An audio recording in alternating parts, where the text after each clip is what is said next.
see what I see?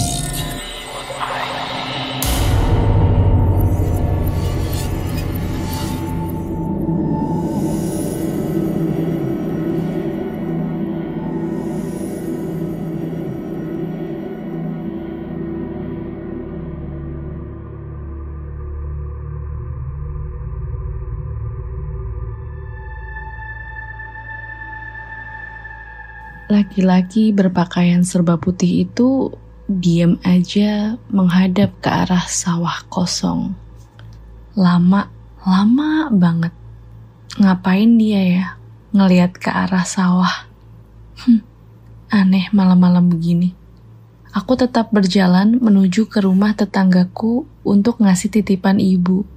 Sesampainya di rumah tetangga, aku gak banyak basa-basi, aku segera pulang.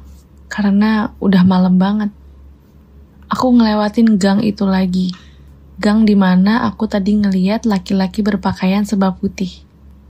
Oh, ternyata laki-laki itu masih ada. Tapi dari arah dia berdiri, kali ini ada bunyi srek, srek, srek. Laki-laki itu sedang menarik sesuatu. Kasur. Iya, kasur rumah sakit. Aku berhenti sejenak untuk memperhatikan laki-laki itu. Tapi gak lama ada suara nyamuk di sekeliling aku yang bunyinya tuh ganggu banget. Sampai setelah aku berhenti fokus ke nyamuk tadi, aku lihat lagi ke ujung gang, ternyata laki-laki itu udah gak ada. Kasurnya juga udah gak ada. Bahkan di sana udah gak ada apa-apa. Pemandanganku jadi langsung lurus menuju sawah di gelapnya malam. Aku berbalik untuk melanjutkan perjalanan pulang. Saat aku sedang berjalan, kakiku tersandung dan aku jatuh. Dan disitulah aku lihat badan seorang laki-laki yang tergeletak basah kuyup, mata hitam, mulutnya menganga, berbadan kaku. Sambil kayak mencoba meraung karena kesakitan. Astagfirullahaladzim. Aku langsung lari menuju rumah. Srek, srek, srek. Aduh, aku kayak pernah dengar suara itu. Aku langsung nengok ke belakangku sambil aku berlari sekencang-kencangnya. Aku dikejar-kejar sama kasur rumah sakit. Aku lari sekuat tenagaku. Sambil sesekali aku lihat ke belakang untuk memastikan kasur itu masih ikutin aku atau enggak. Sampai-sampai aku tertabrak sama ayahku. Ternyata ayah sudah nunggu di halaman. Kata ayah, kok aku lama sekali pulangnya? Dan ayah nanya, kenapa aku berlari seperti ketakutan gitu? Aku cuman bisa jawab dengan mulutku masih menganga karena aku shock. Aku ngos-ngosan. Kemudian aku menunjuk ke arah belakangku. Dan aku juga nengok ke belakang memastikan kasur itu karena aku mau kasih tahu ayah aku dikejar-kejar kasur. Tapi ternyata kasur rumah sakit itu udah gak ada. Sambil kebingungan, aku mau masuk ke dalam rumah. Tapi sebelumnya aku mau berusaha ngejelasin ke ayah. Tapi ayah udah gak ada. Loh, kok ayah ninggalin aku masuk ke rumah gitu aja? Pikirku. Sambil kebingungan, aku segera masuk ke dalam rumah. Dan aku segera ke dapur untuk ambil minum. Badan aku capek banget, kayak abis keliling lapangan 10 kali. Ibu keluar kamar, pakaian sudah rapi. Bu, mau kemana? Ke rumah sakit, ayo ikut ibu, ayahmu kecelakaan. Hah? Astagfirullahaladzim, ayah kecelakaan? Bukannya tadi aku habis ketemu ayah di depan rumah? Kalau bukan ayah, itu siapa? Itu pikirku dalam hati. Aku langsung bergegas untuk menemani ibu ke rumah sakit. Sesampainya di rumah sakit, ibu langsung ke UGD untuk cari ayah. Ayah sudah di atas kasur rumah sakit. Ya Allah, aku merinding. Kasur rumah sakit seperti yang tadi aku lihat. Dan ayah tergeletak di sana, tidak sadarkan diri. Di sebelah bilik ayah ada suara tangisan.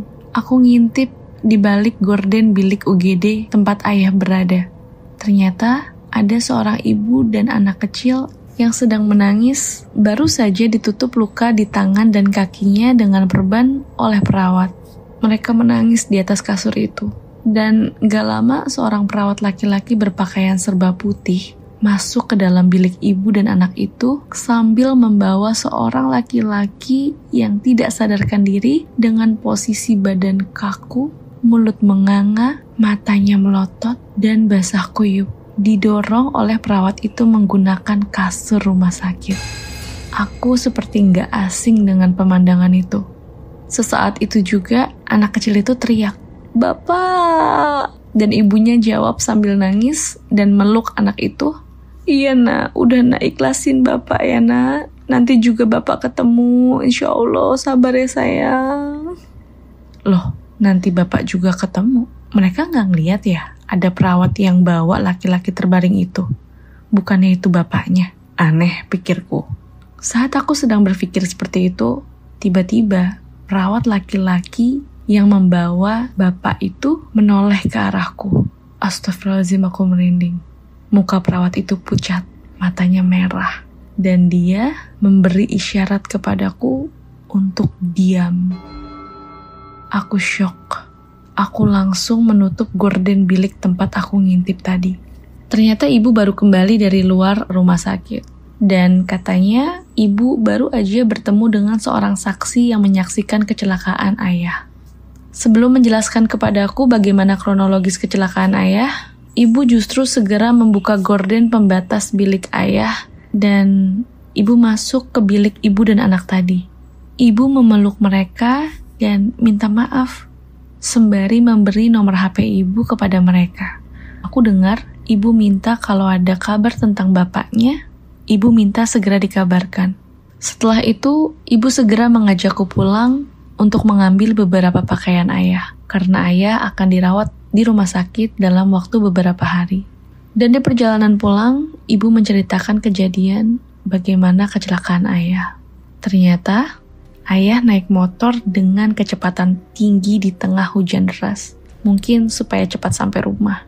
Motor ayah tergelincir, dan ayah menabrak sebuah keluarga yang sedang berteduh di pos kecil terbuat dari kayu. Di balik pos kecil itu ada sawah, tapi di antara pos kecil dan sawah ada sungai dengan aliran air yang cukup deras, terlebih saat hujan besar. Dan saat kecelakaan terjadi, ayah terpental dari motor. Dan motor ayah terpeleset jauh ke sungai. Tapi ternyata sebelum motor itu terpeleset dan masuk ke dalam sungai, sang bapak dari keluarga itu mencoba untuk menghadang motor ayah. Dan naas nasibnya, bapak itu malah terdorong hingga ikut terseret masuk ke dalam sungai deras itu. Sampai sekarang belum ditemukan. Inna lillahi wa inna ilaihi raji'un. Al-Fatihah.